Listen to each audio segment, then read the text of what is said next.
ಪ್ರಜ್ವಲ್ ಮತ್ತು ರೇವಣ್ಣ ಪ್ರಕರಣದಲ್ಲಿ ಪ್ರಜ್ವಲ್ ಮುಂದಿನ ನಡೆ ಏನು ಅನ್ನೋದು ಸದ್ಯದ ಪ್ರಶ್ನೆ. ಒಂದು ಕಡೆ ಅಪ್ಪನ ಬಂಧನ ಆಗಿದೆ, ಮಗನ ಬಂಧನ ಯಾವಾಗ? ಇವತ್ತು ಬೆಂಗಳೂರಿಗೆ ಸಂಸದ ಪ್ರಜ್ವಲ್ ರೇವಣ್ಣ ವಾಪಸ್ ಆಗ್ತಾರಾ? ವಿದೇಶದಲ್ಲಿರೋ ಪ್ರಜ್ವಲ್ ಬೆಂಗಳೂರಿಗೆ ಬರೋದು ಯಾವಾಗ? ಸಿಎಸ್ ಪುಟ್ಟರಾಜು ಮಾತಾಡಿದ್ರು, ಸದ್ಯದಲ್ಲೇ ಪ್ರಜ್ವಲ್ ಶರಣಾಗ್ತಾರೆ ಅಂತ ಹೇಳಿದ್ರು.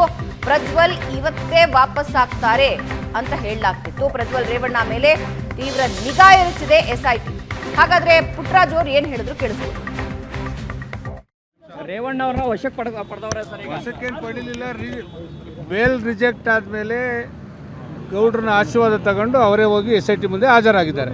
ಅಲ್ಲ, ಈಗ ಅಲ್ಲಿ ದೇವೇಗೌಡರ ಮನೆಯಲ್ಲೇ ವಶಕ್ಕೆ ಪಡೆದಿದ್ದಾರೆ ಸರ್. ಹೌದು, ಗೌಡ್ರ ಮನೆ ಮುಂದೆನೇ ಎಸ್ಐಟಿ ಅವರಿಗೆ ಹಾಜರಾಗಿದ್ದಾರೆ. ಪ್ರಜ್ವಲ್ ರೇವಣ್ಣವರು ಎಲ್ಲ ಲೀಗಲ್ ಸೈಡ್ ಏನು ನಡೀತಾ ಇದೆ, ಅವರು ಸರೆಂಡರ್ ಆಗುವಂಥ ಕೆಲಸ ಆಗುತ್ತೆ ಸರ್.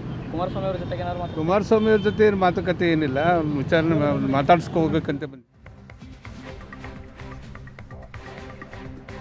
ಪ್ರಶಾಂತ್, ಪ್ರಜ್ವಲ್ ಮುಂದೆ ಇರುವ ಆಯ್ಕೆಗಳು ಏನು ಅನ್ನೋದು ಸದ್ಯದ ಪ್ರಶ್ನೆ. ಇವತ್ತು ಬರ್ತಾರೆ ಅಂತ ಹೇಳಲಾಗ್ತಿತ್ತು, ಈಗ ಹೇಳ್ತಾ ಇದ್ದಾರೆ ಎಲೆಕ್ಷನ್ ಆದಮೇಲೆ ಬರೋ ಸಾಧ್ಯತೆ ಇದೆ ಅಂತ. ನೋಡಿ, ಚುನಾವಣೆ ಮುಗಿದ ದಿನ ಪ್ರಜ್ವಲ್ ಏನು ವಿದೇಶಕ್ಕೆ ಹಾರಿದ್ರು, ಜರ್ಮನಿಯಲ್ಲಿದ್ದಾರೆ ಅಂತಕ್ಕಂಥದ್ದನ್ನು ಹೇಳಲಾಗ್ತಾ ಇತ್ತು. ನಂತರ ದುಬೈಗೆ ಬಂದಿದ್ದಾರೆ ಅಂತಕ್ಕಂಥದ್ದನ್ನು ಹೇಳಲಾಗ್ತಾ ಇದೆ. ನೀವು ಬೇರೆ ಯಾವುದೇ ಪ್ರಕರಣದ ಬೇರೆ ಒಬ್ಬ ಆರೋಪಿ ವಿದೇಶಕ್ಕೆ ಹೋದರೆ ಸುಲಭವಾಗಿ ವಾಪಸ್ ಬರೋಲ್ಲ. ಯಾಕಂದರೆ ಇಲ್ಲ ಬಂದ ತಕ್ಷಣ ಬಂಧನ ಆಗತ್ತೆ ಅಂತಕ್ಕಂಥದ್ದು ಪ್ರಜ್ವಲ್ಗೂ ಕೂಡ ಚೆನ್ನಾಗಿ ಗೊತ್ತು. ಗ್ರಿಲ್ ಮಾಡಲಾಗತ್ತೆ, ವಿಚಾರಣೆ ನಡೆಯುತ್ತೆ, ಸಾಕಷ್ಟು ಮುಜುಗರದ ಸನ್ನಿವೇಶಗಳು ಆಗ್ತವೆ, ಬೇಲ್ ಸಿಗೋದೇ ಕಷ್ಟ ಅನ್ನುವ ಸ್ಥಿತಿ ಪ್ರಜ್ವಲ್ ರೇವಣ್ಣಗಿದೆ ಅಂತಕ್ಕಂಥದ್ದು ಸ್ಪಷ್ಟ. ಆದರೆ ದೇವೇಗೌಡರ ಮೊಮ್ಮಗನಾಗಿ ನೀವು ಹೊರಗಡೆ ಇದ್ದು ಈ ಪ್ರಕರಣದಿಂದ ತಪ್ಪಿಸ್ಕೊಳ್ಳೋಕ್ಕಾಗಲ್ಲ.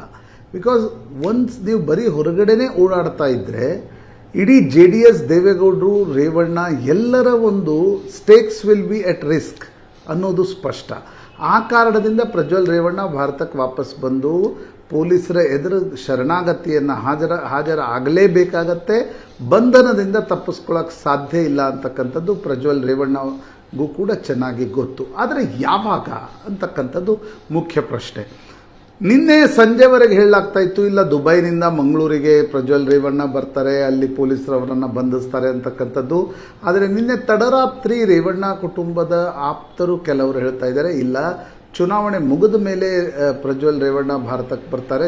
ಇವತ್ತೇನಾದರೂ ಭಾರತಕ್ಕೆ ಬಂದರೆ ನಾಳೆ ಇಡೀ ಚುನಾವಣೆಯ ಪ್ರಕ್ರಿಯೆಯಲ್ಲಿ ಪ್ರಜ್ವಲ್ ರೇವಣ್ಣದೇ ಚರ್ಚೆ ಆಗತ್ತೆ ಅನ್ನುವ ಕಾರಣಕ್ಕೋಸ್ಕರ ಅವರ ವಕೀಲರು ಕೂಡ ನೀವು ಚುನಾವಣೆ ಮುಗಿದ ಮೇಲೆ ಬನ್ನಿ ಅಂತಕ್ಕಂಥದ್ದನ್ನು ಸಲಹೆ ನೀಡಿದ್ದಾರೆ ಅಂತಕ್ಕಂಥದ್ದನ್ನು ಕೂಡ ಹೇಳಲಾಗ್ತಾ ಇದೆ. ಏನೇ ಇರಲಿ, ಪ್ರಜ್ವಲ್ ರೇವಣ್ಣ ಇವತ್ತಿಲ್ಲ ನಾಳೆ ಭಾರತಕ್ಕೆ ಬರಲೇಬೇಕಾಗತ್ತೆ, SIT ಮುಂದೆ ಹಾಜರಾಗಲೇಬೇಕಾಗತ್ತೆ. ದೇವೇಗೌಡರ ಕುಟುಂಬದ ಒಬ್ಬ ಮೊಮ್ಮಗನಾದ ಕಾರಣದಿಂದ, JDSದಿಂದ ಸಂಸದನಾಗಿರೋ ಕಾರಣದಿಂದ ಅವರಿಗೆ ಒಂದು ರೀತಿಯಾಗಿರ್ತಕ್ಕಂಥ ಇದು ಅನಿವಾರ್ಯತೆ ಇದೆ ಅಂತಕ್ಕಂಥದ್ದು ಸ್ಪಷ್ಟ. ಮುಂದಿನ ಪ್ರಶ್ನೆ, ಅವರ ವಿರುದ್ಧ ಪ್ರಕರಣಗಳು ಏನೇನಿವೆ ಅಂತಕ್ಕಂಥದ್ದು. ಈಗ ನೋಡಿ, CD ಹರಿದಾಡಿದ್ವು, CDಯನ್ನು ರೆಕಾರ್ಡ್ ಅಂದರೆ ಆ ವಿಡಿಯೋನ ರೆಕಾರ್ಡ್ ಮಾಡಿದ್ದು ಪ್ರಜ್ವಲ್ ರೇವಣ್ಣ ಅಂತಕ್ಕಂಥ ವಿಚಾರದಲ್ಲಿ ನನಗನ್ಸುತ್ತೆ ತುಂಬ ಭಿನ್ನಾಭಿಪ್ರಾಯಗಳು ಇದ್ದಂತಿಲ್ಲ. ಆದರೆ ಆ ವಿಡಿಯೋನ ರೆಕಾರ್ಡ್ ಮಾಡಿದ್ದು ಯಾಕೆ, ಅದು ಮಾನಸಿಕ ವಿಕೃತಿಯ ಅಂತಕ್ಕಂಥ ಪ್ರಶ್ನೆಗೆ ಉತ್ತರ ಸಿಗಬೇಕು.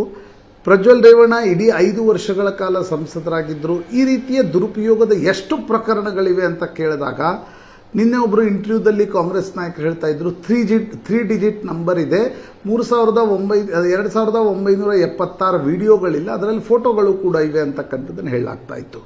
ಅದರಲ್ಲಿ ಸಮ್ಮತಿ ಎಷ್ಟು, ಸಮ್ಮತಿ ಇಲ್ಲದೆ ಬಲವಂತದಿಂದ ಎಷ್ಟು ನಡೀತು, ಯಾಕಂದರೆ ಅನೇಕ ಸರ್ಕಾರಿ ಅಧಿಕಾರಿಗಳ ವಿಡಿಯೋಗಳು ಕೂಡ ಹರಿದಾಡ್ತಾ ಇವೆ. ಅವುಗಳನ್ನು ದುರುಪಯೋಗ ಪಡಿಸ್ಕೊಂಡ್ರ, ಯಾವುದೋ ಟ್ರಾನ್ಸ್ಫರ್ಗೆ ಬಂದಾಗ, ಈಗ ದೇವರಾಜೇಗೌಡರು ಅವರು ಸ್ವತಃ ಹೇಳಿದರು, ನನ್ನ ಕುಟುಂಬ ಬೀದಿಗೆ ಬಂತು ಪ್ರಜ್ವಲ್ ರೇವಣ್ಣ ಕಾರಣದಿಂದ ಅಂತಕ್ಕಂಥದ್ದು, ನನಗೆ ಕುಟುಂಬದಲ್ಲಿ ಕಲಹ ಶುರು ಆಯಿತು ಅಂತಕ್ಕಂಥದ್ದನ್ನು ಕೂಡ ದೇವರಾಜೇಗೌಡರು ಹೇಳಿದರು. ಇಂಥ ಎಷ್ಟು ಪ್ರಕರಣಗಳಿವೆ, ಎಷ್ಟು ಜನ ದೂರು ಕೊಡ್ಲಿಕ್ಕೆ ಮುಂದೆ ಬರ್ತಾರೆ, ದೂರು ಕೊಡ್ಲಿಕ್ಕೆ ಮುಂದೆ ಬಂದ ನಂತರ ಸಾಕ್ಷ್ಯಗಳು ಏನಿವೆ, ಇವೆಲ್ಲವೂ ಕೂಡ ಮುಖ್ಯ ಆಗುತ್ತೆ. ಆದರೆ ನನಗನ್ಸುತ್ತೆ ಪ್ರಜ್ವಲ್ ರೇವಣ್ಣಗೆ ಪೊಲಿಟಿಕಲ್ ಕರಿಯರ್ ದಿ ಎಂಡ್ ಅಂತ ನನಗನ್ನಿಸ್ತಾ ಇದೆ. ಈಗ ಚುನಾವಣೆಯ ಫಲಿತಾಂಶ ಏನು ಬರುತ್ತೆ, ಅವ್ರು ಗೆಲ್ತಾರ ಸೋಲ್ತಾರ, ಗೆದ್ದರೆ ತುಂಬ ಕಷ್ಟ, ಸೋತ್ರೆ ಸ್ವಲ್ಪ ಉಸಿರಾಡಬಹುದು ಅಂತಕ್ಕಂಥ ಸ್ಥಿತಿಗತಿಯಲ್ಲಿ ಪ್ರಜ್ವಲ್ ರೇವಣ್ಣ ಇರಬಹುದು ಅಂತ ನನಗನ್ಸುತ್ತೆ. ರೈಟ್ ಪ್ರಶಾಂತ್, ವಾಪಸ್ ಬರ್ತೀನಿ. ಒಂದು ಚಿಕ್ಕ ಬ್ರೇಕ್ ತಗೋಣ ವೀಕ್ಷಕರೇ. ಬ್ರೇಕ್ನ ನಂತರ ಎರಡನೇ ಹಂತ, ಕರ್ನಾಟಕದಲ್ಲಿ ಎರಡನೇ ಹಂತ ಹಾಗೂ ದೇಶದಲ್ಲಿ ಮೂರನೇ ಹಂತದ ಎಲೆಕ್ಷನ್ಗೆ ಕ್ಷಣಗಣನೆ ಶುರುವಾಗಿದೆ. ಈಗಾಗಲೇ ಮನೆ ಮನೆ ಪ್ರಚಾರದಲ್ಲಿ ಕರ್ನಾಟಕದಲ್ಲಿ ಅಭ್ಯರ್ಥಿಗಳು ತೊಡಗಿಕೊಂಡಿದ್ದಾರೆ. ಯಾವ ಕ್ಷೇತ್ರ ಜಿದ್ದಾಜಿದ್ದಿನ ಕಣ, ನಮ್ಮ ರಿಪೋರ್ಟರ್ಸ್ ಅಲ್ಲಿಂದ ಲೈವ್ ಆಗಿ ಮಾಹಿತಿಯನ್ನ ನೀಡ್ತಾರೆ. ಒಂದು ಚಿಕ್ಕ ಬ್ರೇಕ್ ಆದ್ಮೇಲೆ